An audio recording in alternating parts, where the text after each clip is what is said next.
Csapjunk a lecsóba!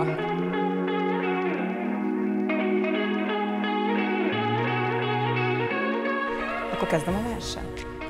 Ha kisfiúnak buzog túl a nedve, mely testdúló szeretkezésre vár, a kis kakas, mondják rá kedveskedve, nolám, miből lesz a cserebogár? Ám bakfis lány, ha ágyba hajszol véred, megbocsáss, most csúf lesz a szavam, a kis lottyó, zuhan rád az ítélet. Mi lesz, ha már is basszhatnékja van?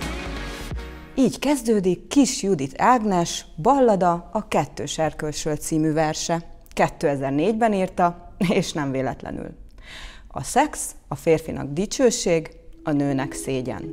21. század ide vagy oda, úgy tűnik, még mindig itt tartunk. Falu bikája, falu kurvája, a macsó és a lottyó, a kemény csávó és a ribi, számtalan változata van a szexualitás nemek szerint eltérő, kettős megítélésének. De a lényege, hogy szexuálisan aktív férfinak lenni dicsőség. Ami viszont a falu kurváját, a lottyót, a ribancot illeti, ez már egy cseppet sem hízelgő megnevezés. Az a nő, aki ilyen jelzőt megkap, mert több szexuális partnere volt, nem értékesebb nő lesz a környezete szemében, hanem épp ellenkezőleg megvetéstárgya. Holott gondoljunk csak bele. Mind a ketten ugyanazt csinálják, szexelnek és gyakran váltogatják a partnereiket. Ettől miért lesz jobb ember egy férfi és rosszabb ember egy nő? A női szexualitás feletti kínos őrködés a történelemben a magántulajdon megjelenésével kezdődött. A nők bezárásával és ellenőrzésével akarták biztosítani, hogy garantáltan csak a férj utódai kerüljenek a családba és örököljék a vagyont. A férfi kilengései azonban ilyen szempontból nem jelentettek veszélyt, így azokat a társadalom minimum hallgatólagosan tolerálta. Ugyanakkor a kurva vagy ribancjelzőt gyakorlatilag bárki megkaphatja, akár még olyan is, aki életében nem szexelt. Mindenkit, akinek vaginája van, életében legalább egyszer biztos lekurváztak. Elvégre ez egy tökéletes elhallgattatási technika, a nők korán megtanulják, hogy ha valakit könnyűvérűnek tartanak, az hatalmas szégyen. A leszólástól való félelem pedig nem csak a szexben korlátozza a nőket. Elég lehet az is, ha egy nő elmeri engedni magát egy buliban, felvesz egy szexi ruhát, önfeledten táncol, ne adj Isten, alkoholt is iszik. Már is megkapja a könnyűvérű jelzőt, még akkor is, ha nem is akart senkivel ismerkedni, csak kirúgni végre a hámból.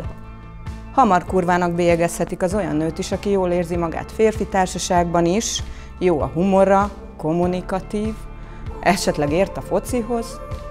Tulajdonképpen bármi olyan viselkedés, ami eltér a nőktől elvált visszafogottságtól, ítélkezést vonhat maga után. A testünk a miénk, nem pedig köztulajdon, saját magunk rendelkezünk felette. 2011-ben a Slutwalk ribiséta mozgalom igyekezett ezen változtatni. Az aktivisták országszerte önként magukra vállalták a degradáló jelzőket, így jelezve, lejárt az az idő, amikor a nőket ilyen szitokszavakkal csendre lehetett inteni, vagy egymás ellen lehetett fordítani. A mozgalom budapesti ága ezt írta a Luvnya kiáltványban. Egy nő sincs, akit ne ribancoztak volna le. Ha rövid a szoknyája, ha mély a dekoltázsa, ha van kedve a szexhez, ha nincs kedve a szexhez, ha visszautasít valakit, ha a másikat nem utasítja vissza, ha leszbikus, ha biszexuális, ha beszél a szexről, ha sok szeretője van, ha túl kevés szeretője volt, ha van gyereke, ha nincs gyereke, ha férnél van, ha nincs férnél, ha maga biztos, ha kiáll a jogaiért. A nemi alapú kettős mérce negatív hatása a nőkre nem csupán bosszantó, hanem adott esetben veszélyes is.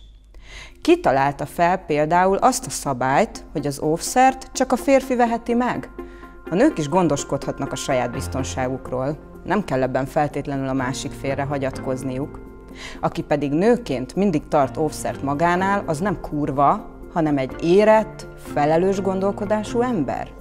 Gyakran előfordul továbbá, hogy szexuális zaklatás vagy nemi erőszak esetén az áldozat öltözködésére vagy szexuális szokásaira terelődik a hangsúly, az elkövető felelősségre vonása helyett. A valóság az, hogy a tréningruhát vagy éppen burkát viselő nők is rendszeresen áldozattá válnak. Az erőszak oka nem az áldozat ruhája, hanem az elkövető jogosultság tudata. Ha megszabadulnánk a nemi sztereotípiáktól és a kettős mércéktől a szex megítélésében, azzal a párkapcsolatok is javulnának.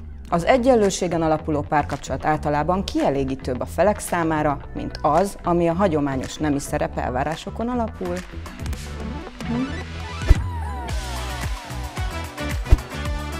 Ha tetszett nektek ez a videó, és szeretnétek tőlünk további hasonló tartalmakat látni, iratkozzatok fel YouTube csatornánkra, és kövessetek minket Facebookon, Instagramon és TikTokon.